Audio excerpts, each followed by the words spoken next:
Hello everyone and welcome back. We're here for round 2 of the 2023 Samui Swine Classic 10 presented by Prodigy Discs. Philo Brathwaite opened with a hot MPO round of 12 under, but he was tied with this guy, Boucher. We also have Peter Christoffersen joining us on the card and Scott Stokely. We'll see if the weather is a little bit nicer for us here on Saturday afternoon. The temps still in the mid to high 80s and very high humidity. All right. Let's get to the Distinguished Doodle commercials a little later. If you need to pick up any great products for your dog, you can check out the distinguisheddoodle.com, but I guess we could get that plug in there now. As I said, your co-leader, Philo Brathwaite, 12 under, along with Evan. Lining up on the shortest hole on the track, hole 1 at just 44 meters.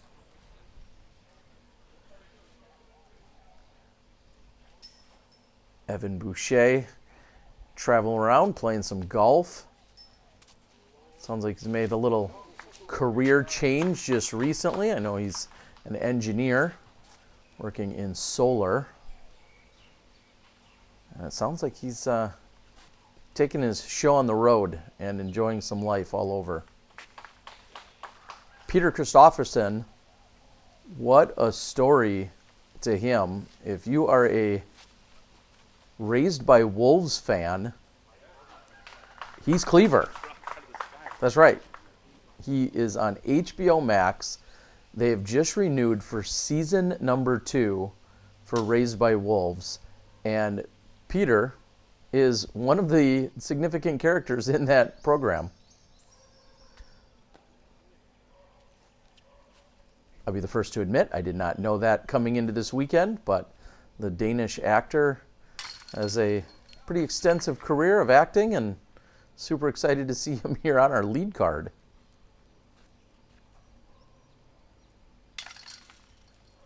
One other fun fact, just a few days earlier, he won intermediate here on the island. So he's only been playing 2 years, playing in the intermediate division throughout the last couple of days. And now here he is on the lead card for our pro division.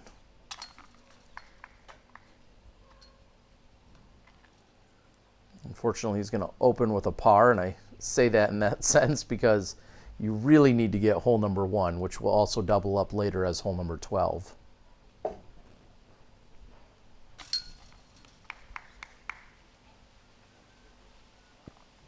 Unfortunately, though, he significantly strained his ankle during the previous round. So we're going to see him kind of hobbling around and throwing a lot more standstills and a lot less jump putts than what he's used to.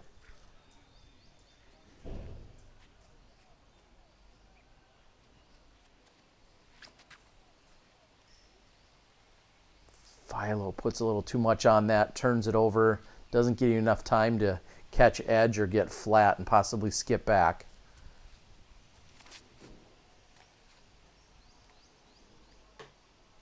And we saw quite a bit of success in round number 1 from Stokely here, going with the overhand shot. Sometimes he puts it so that it lands just flat on its top and then actually gets up and then gets ground play, and then usually takes a hard turn to the right after it gets the skip. We've seen, in fact, more overhands than forehands out of him, which is not necessarily what I would have expected. I believe Evan, who just threw, had some history or background in playing ultimate as well. And that's a near perfect shot. Nice and low, catches edge, and then skips at least the remaining third to the pin.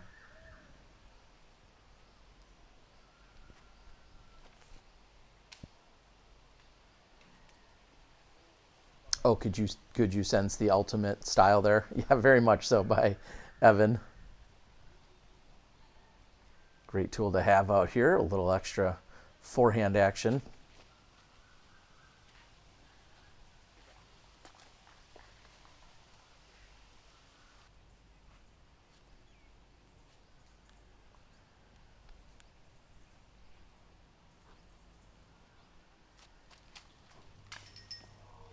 high right side for the jumper. Not quite centered enough. Scout's going to wait for a distraction or two, a few motorbikes.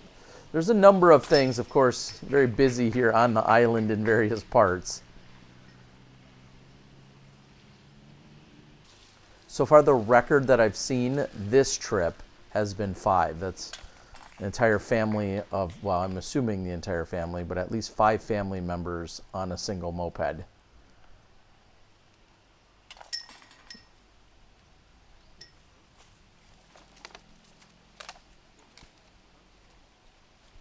A little bit of cleanup here on aisle 2. They're going to head over to the island found on hole number 3.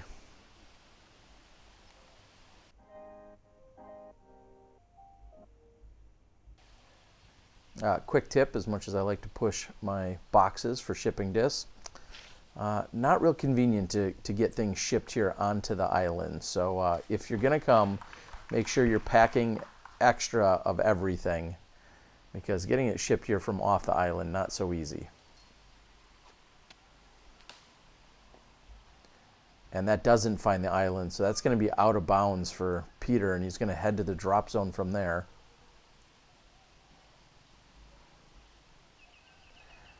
In fact, I'll make an additional mention as we're watching Philo park it here on 3. I'll make an additional mention that if you ever do come to Samui to play, which would be silly not to, make sure you reach out to Nigel and or Luke, who are here on site. They're always looking for people to possibly pick up discs or bring extra discs to the island. Like I said, shipping can be a real bear.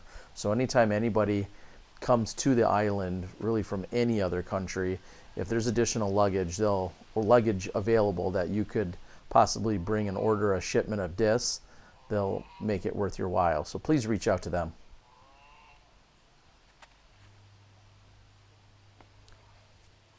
And there's the standstill I was just talking about from Peter, not able to really jump forward like he normally would.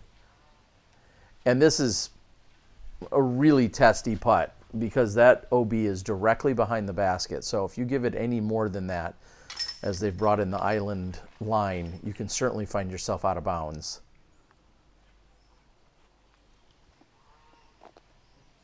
Easy birdie for Stokely. Even easier for Philo. And you can see that 2s and 4s are quite common here. If you get on the island, you're likely in putting range.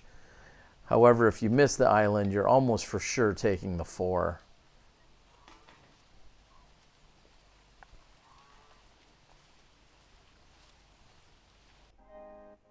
The Goose, relatively quiet during that interaction as we walk past it on hole number 3. We head over to 4, Stokely, forehand. And it looked pretty good. As I said, you always need to beat that last set of trees, then you know you've thrown a great shot.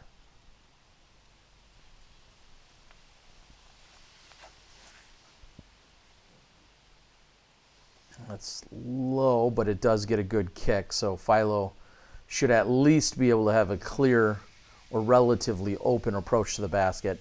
If you get caught up early, it is very difficult to get to the pin. In fact, I think during round number 1, we saw a number of bogeys because everybody got caught up early. The entire feature card bogeyed during their second time through, in fact. Spoiler. Yesterday's footage, that is. Scott with the words of encouragement, but Evan still has a little approach to make here. There's also a low ceiling, so that's almost always going to prohibit you from being able to give it a really good run if you're over here on this right side, because the ceiling will come into play.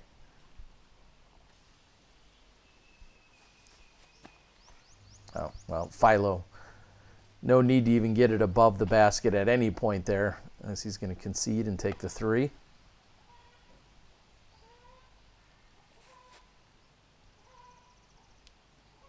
Certainly the most difficult hole on the entire course to get a birdie.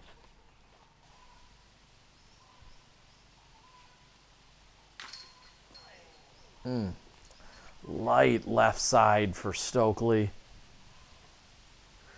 And I'm going to admit something. I've known Scott for 20 some years, including before he had left the game and then made his comeback. And calling him Scott feels weird. I know a lot of people, often their nicknames are just their last name. It's not incredibly clever, but rarely have I ever heard him referred to or referenced him as Scott.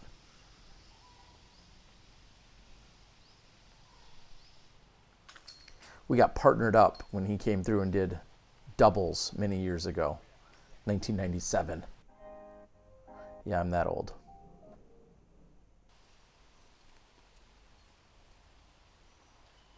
Big thanks to our friends at the Distinguished Doodle. As I mentioned them earlier, they are supporting disc golf. You can find them on the distinguisheddoodle.com. Next level pet care products for you guys.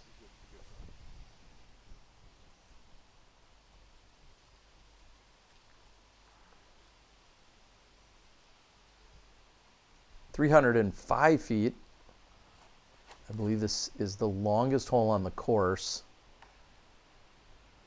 And there's always just one tree to beat. Whatever your lane is, it always feels like it looks so good, and you just hit the one tree.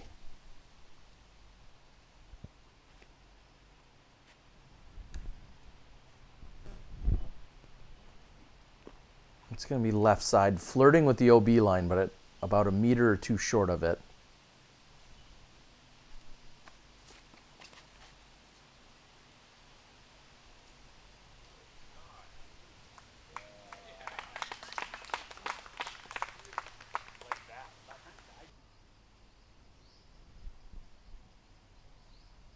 Let's see, Peter outstretched.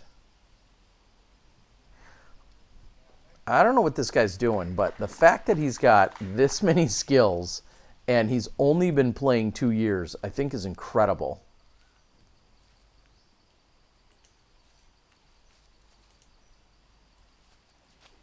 He's got an 895 rating coming into this tournament. First round was rated 941.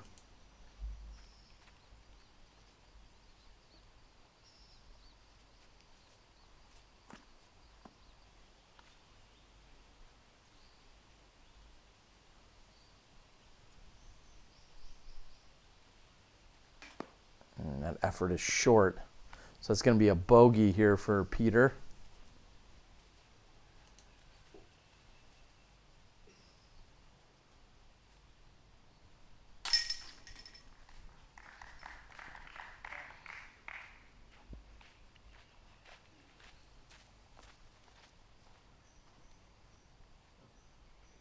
Certainly at 93 meters, you're expecting to get this, but it's not the easiest hole out here.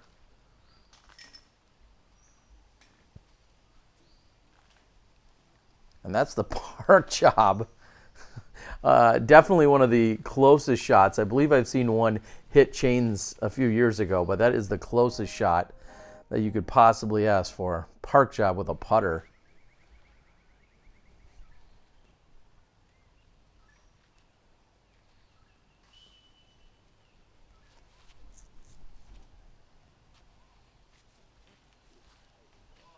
Easy work for Evan.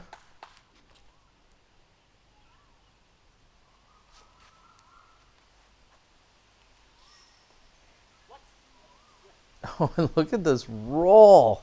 That is brutal. Better than it should have been. Didn't make it back to the field. Stokely's assessment, but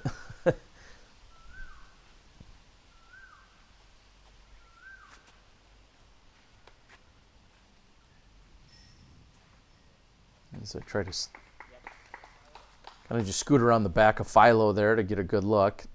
Looks to be parked.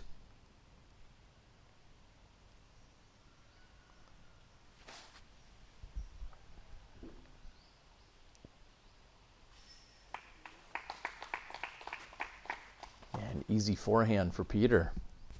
Now Scott's going to have a long look. This is similar to where he was yesterday morning.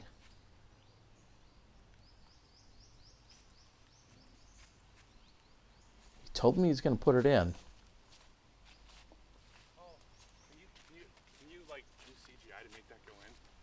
I thought that was in when I let go. Let me tell you this, Scott. If I could do CGI that would make it look like that went in, I wouldn't be here in disc golf. Yeah, okay, maybe I would. But my editing would be a million times better and more clever and interesting if I had those types of skills. I certainly do not. But Philo has no problem picking up the birdie. He's going to go to 3 under.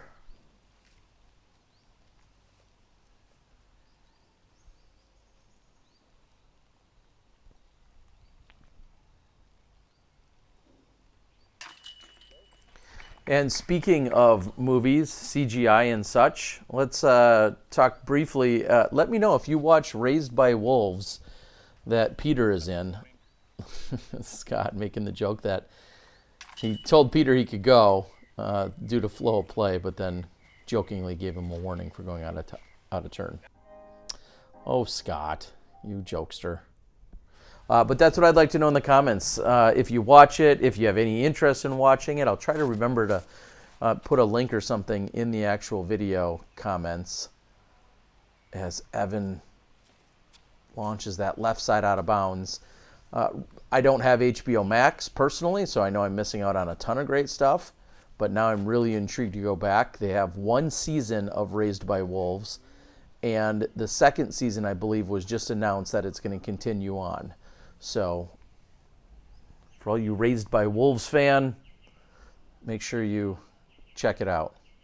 And if you're not, I guess, check it out even more so. Oh, no. Don't check that out. That is terrible. Scott off the mark and saying that's his worst throw in 46 years. Oh, yeah. Peter's going to play the bank shot, put him right next to the basket. He'll be a little short, but talk about 2 completely different reactions off of the tree. Scott with a running jump putt.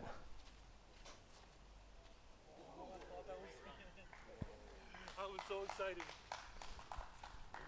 I was going to say far. That would have been twice as far as his drive was.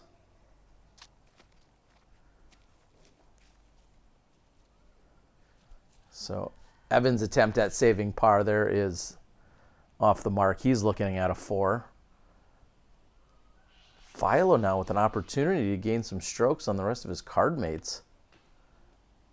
And that's going to be low and stays in bounds, but that OB does loom just behind this basket.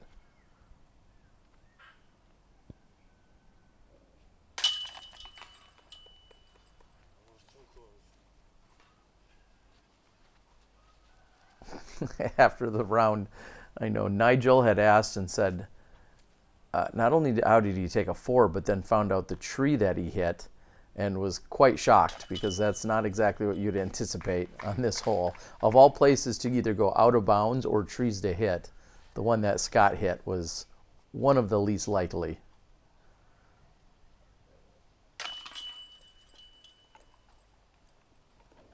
Very calm conditions out here. There is definitely always a threat of rain. We were experiencing it at this point 24 hours ago, but no wind to speak of out here. And I think I speak for everyone when I say I wish there was a little bit. A 5 or 10 mile per hour wind would definitely cool things off out here. It is sticky. Big thanks to Grip Equipment. I'm going to be working with them more here in the early goings of 2023. And a standstill here from Peter for the backhand.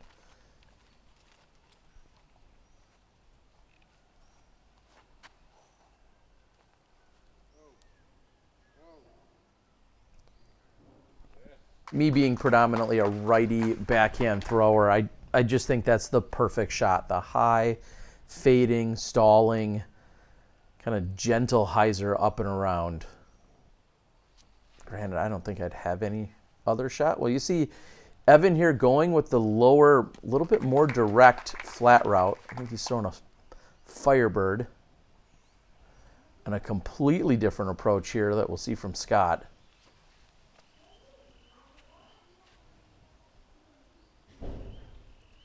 And the forehand with the Berg works out.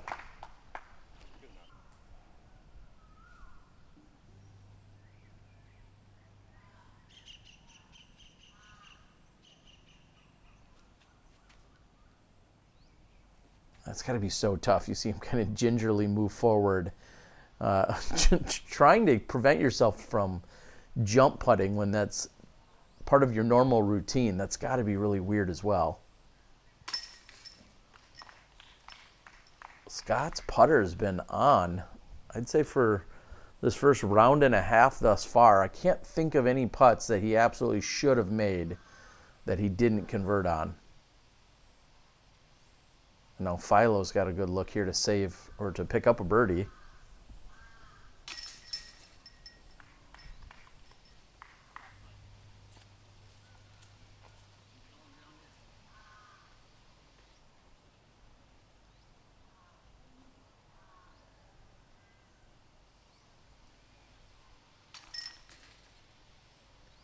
Park job for Evan.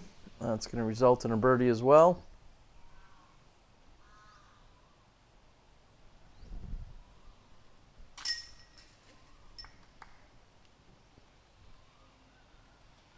And Peter cleans up, and we move over to hole number 9. All this coverage brought to you in part by the Patreon. Thank you to all of my gracious Patreon supporters and subscribers. And just so everyone knows, I kind of give this spiel once in a while that Patreon, everyone does it a little bit differently. Some channels have it that it's just a monthly pledge. Some channels do it per creation that you make. When I put out, we'll say 6 videos from this tournament, front and the back of 3 rounds, I only have it assess or charge you for 3 of those. It's usually the front half. So it's not all 6. So you can set how much you want to pledge. You can limit it. You can cap it. You can do whatever you want, but you can always set it. So if on a really busy month I put out 22 videos and you want to give me $1 per video, you can actually just cap that at, say, $5 or $9 or whatever you want. So patreon.com/thediscgolfguy. And I plug it because, honestly, that's what helps fund coverage just like this.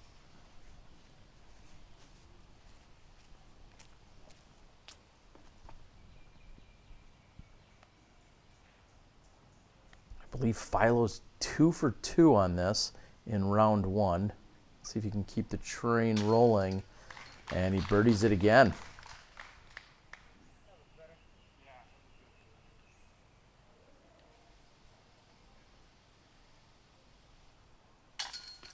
Okay.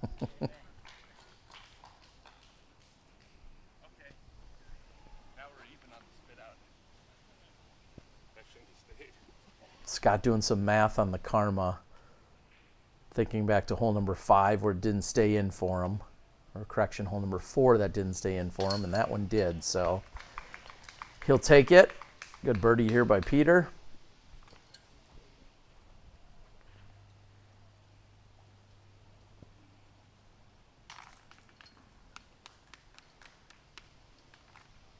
And they tap in. They're through 9 holes, just 2 holes left to play.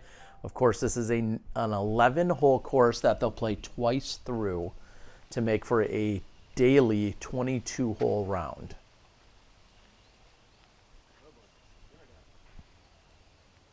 And Philo knows there's a little too much pepper on it, but he's just a few feet deep of the pin. That should be easy birdie territory.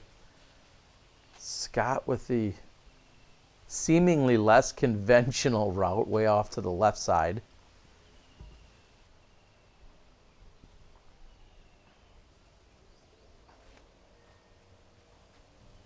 So clearly that alleyway is out there. It's a great shot there by Peter.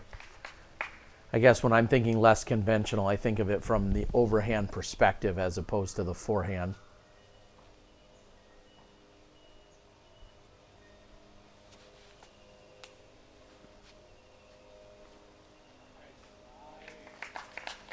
And that looks like a park job. No problems for Evan.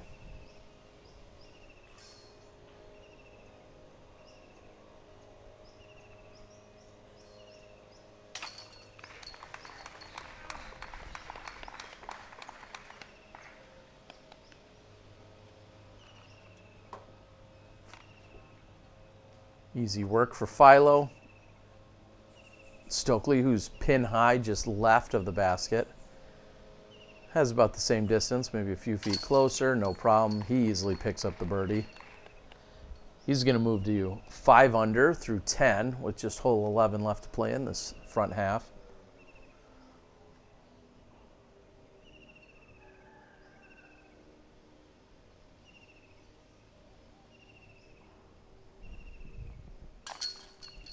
Solid putt for Peter. So, kind of sounds like a star frame here in the works. Assuming Evan converts from short range. Little tentative, understandably, but no problem. And that is a star frame on hole 10. Just 1 hole left to play in the front half. And thank you. Please check out shop.thediscgolfguy.com. Been working on the website to get a ton of different goodies out there, including all of the latest releases, and I'm going to continue to get that populated and filled with a lot of goodies. That's another good way to support what I'm doing. Enthusiastic response.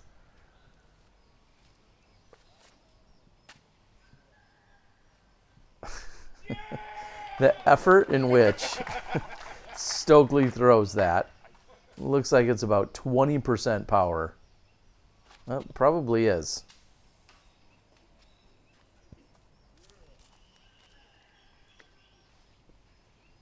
Peter gets hung up on that left side.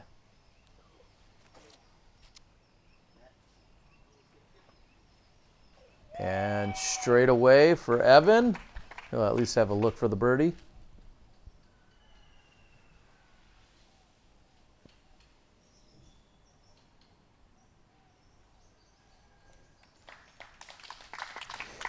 And by some of these throws, you wouldn't even almost recognize or realize that Peter had hurt himself so badly. I mean, just a very efficient, solid throw. Like I said, for someone who's only been playing 2 years, it's very impressive.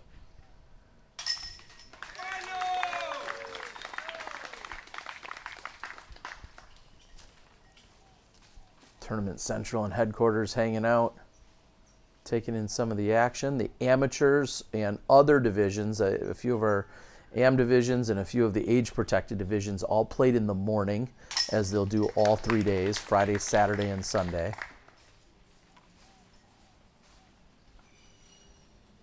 FPO is playing out on the course. There ended up being 6 FPO competitors. But our MP40s and I believe MP50s were playing in the morning rounds. Shasta Chris followed up his incredible first round with a great second round just before this started. And guys, that's it for the front half. Philo, hot scorer of the group, 7 under. He's 19 under overall, still a 3-stroke lead. Like, share, subscribe. I'll see you guys for the back half. Thanks for watching.